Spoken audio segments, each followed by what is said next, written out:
episode, we're going to bring an end to this acoustic guitar build and get everything finished up. While you're getting a sneak peek right now, there's a lot more that went into it, so make sure you stick around and see how we got to this step. I'm Jeff, you're watching Home Built Workshop.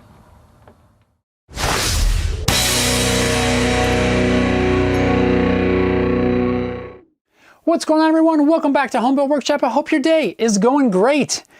Finally, I'm back on the acoustic guitar after a few delays, which I'll explain.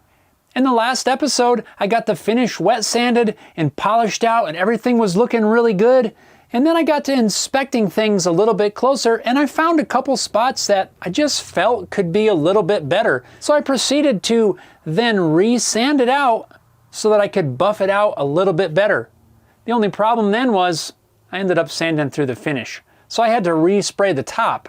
From there, I had to let it dry several more days, and then I could re-level sand it and buff it out. I also did the same thing on the sides. I kept seeing a little spot that I just felt I could sand out with just a little bit more sanding, and went through the finish on the sides. So I had to then mask the top and the back and respray the sides. All errors on my part, I just couldn't leave it alone. I saw a couple areas that I felt needed a little bit more work, and it caused me a lot more work. But now, I'm comfortable with this. I like how everything's looking, and we can finally move on with the assembly. I was feeling pretty discouraged when I had to respray the top, and then to have to respray the sides. That didn't help anymore, but I think in the long run, that was the best choice. Even though it extended the time it's going to take me to finish this project, I think overall that was the right choice, and the finish looks a lot better because I decided to do that. You can't win them all, isn't that what they say? Let's work on getting this assembled. I've already carefully cut around the areas that were masked off, and I've removed the tape, and I've done a little bit of scraping along the edges. But before I go any further, I want to install the neck. That way I can double and triple check the alignment of everything. With the neck bolted in place, I can then locate the bridge exactly where it needs to go. From there, I can double check the alignment of all of my center lines.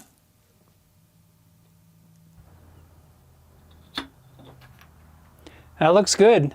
With the measurements and center lines all looking good, I think we're ready to glue down this bridge. I've got my bridge clamps here. I've already done a dry run. I'm using some cauls. I know right where everything's gonna go.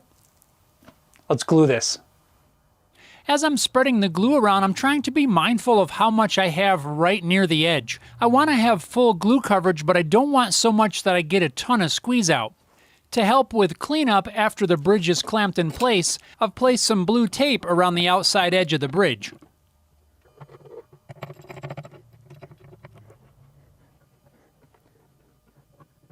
Now I'll just peel that tape off there. That way it doesn't get glued to the top. That'd be a mess.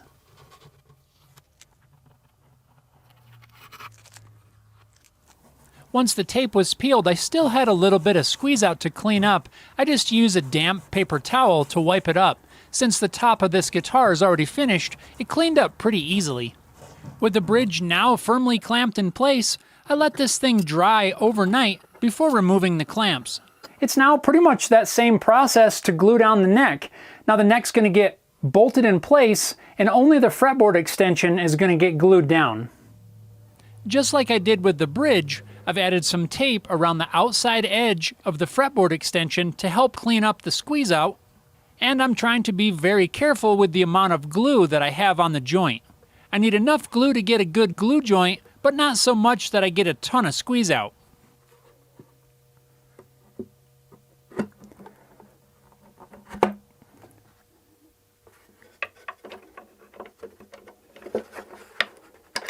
Still tricky to get your hands in there to get those neck bolts in place.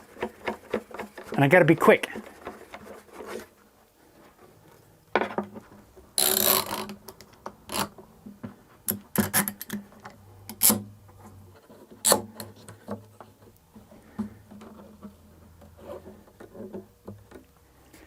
The neck is glued on.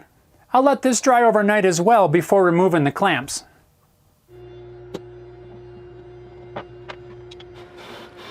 My next order of business is going to be to sand a radius into the fretboard. I'll start out by using this super cool looking radius block made by Skyscraper Guitars. Since I like to have multiple radius blocks for the different grits of sandpaper, once I have the initial radius sanded in, I'll switch over to the smaller blocks and work my way up through the grits. As I'm sanding this fretboard, I'm sort of working in two different areas. One is the section of neck from the 1st fret up to the 14th fret, and then the second is the fretboard extension where the fretboard is over the body. Since the fretboard extension is glued down to the body, there's a little bit of a ramp there, and I'm trying to maintain that ramp.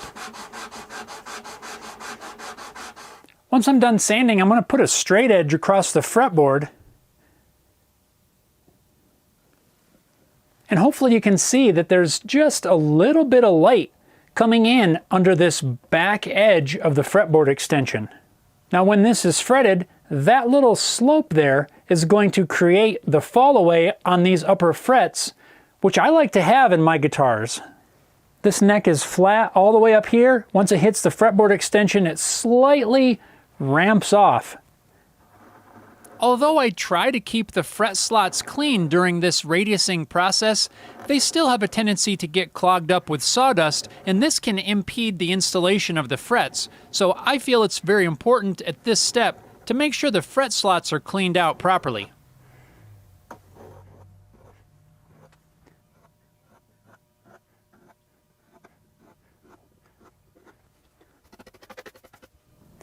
So now I've got the fretboard sanded up to 1000 grit. I've double checked the depth of the fret slots and adjusted them accordingly using a fret slotting saw with a stop. We're now ready to start installing frets. Between you and me, this is one of the steps that I've kind of been dreading on this whole build. And this tool right here is kind of why I've been dreading this. On the first acoustic, that was the first time I ever used this tool, so really this is only the second time. And it's also the reason that I'm using this again. I found out the first time around that this was kind of clunky and awkward to use, but I'm not 100% sure if that was due to the fact that I haven't really used it all that much. So I figured I'd try to give it a fair chance and use it a second time around. I started up here at the 1st fret and worked my way down the first time around. Right here over the fretboard extension was the worst, so I'm going to start here and work my way back. Time to break out another cool Skyscraper Guitars tool, and that's this fret wire bender. We'll bend up some fret wire, and then we can begin installing it.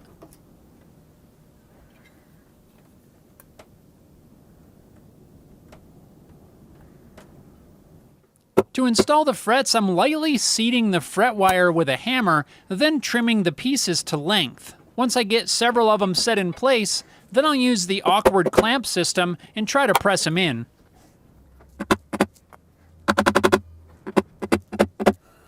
I'm kind of skipping over a lot of the process here because really most of it is me just fumbling with this clamp. This system uses a bunch of different shaped cauls, and I even made a few more to try to work around the internals of the guitar. It's really not fun. I think I'm still going to maintain my opinion that this is the worst way to install frets. It's so clunky. I tried to give it a fair chance by doing this a second time. In my opinion, I'll just leave it at that. I totally get the advantage of putting the frets in after everything's glued in place. You can level everything out, get everything nice and even, but the hours of extra time that this seems to be taking me, in my opinion, it's not worth it at this moment. But I'm going to continue fumbling around with this thing and get this neck fretted. But yeah, I think next time we're going to approach this a little bit different. At least I can feel like I've given it a fair chance. If it works for you, go for it. But I think for my workflow and the extra time, I don't think it's worth it. I'm going to fumble around with this for a while yet and get these frets installed.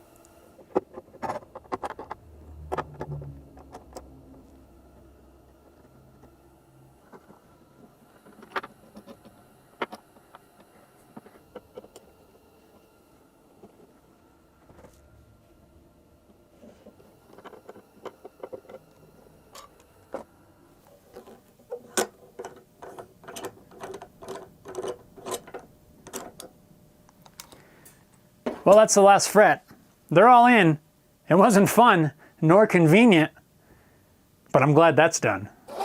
And now it's the beginning of the fretwork. First using my homemade fret end files to file the ends flush with the edge of the fretboard, and then putting a slight bevel on the ends of the fret.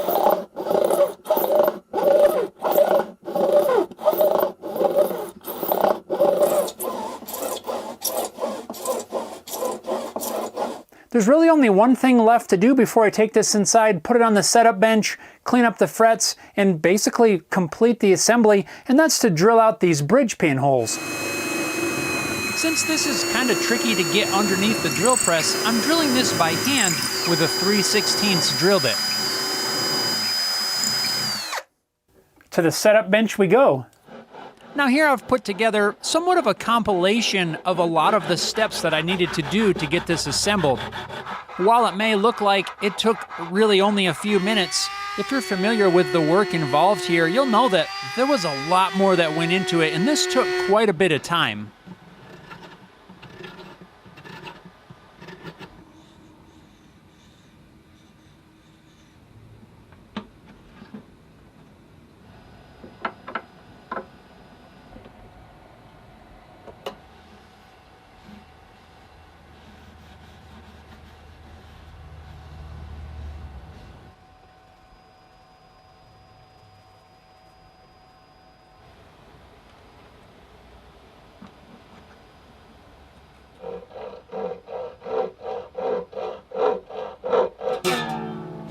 Perfect.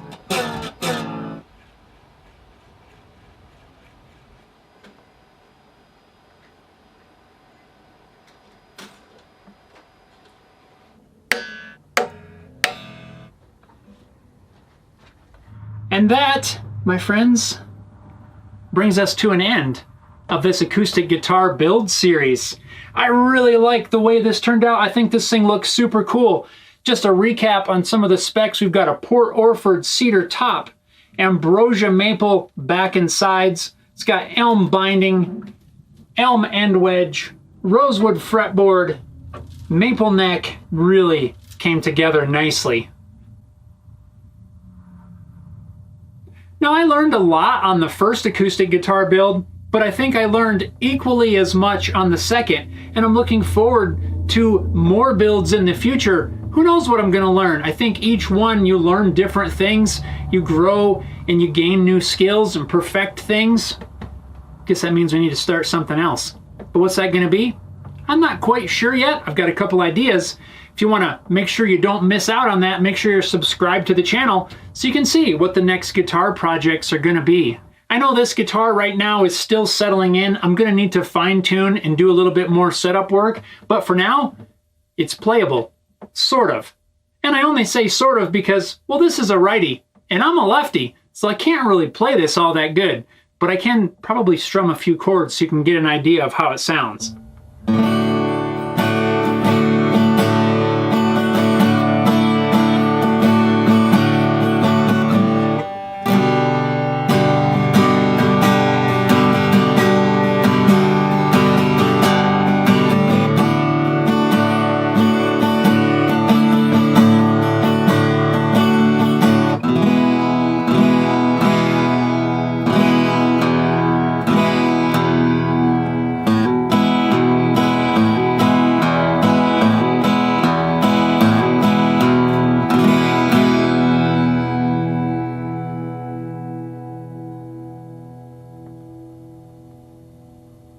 It's got quite a lot of sustain, which is cool.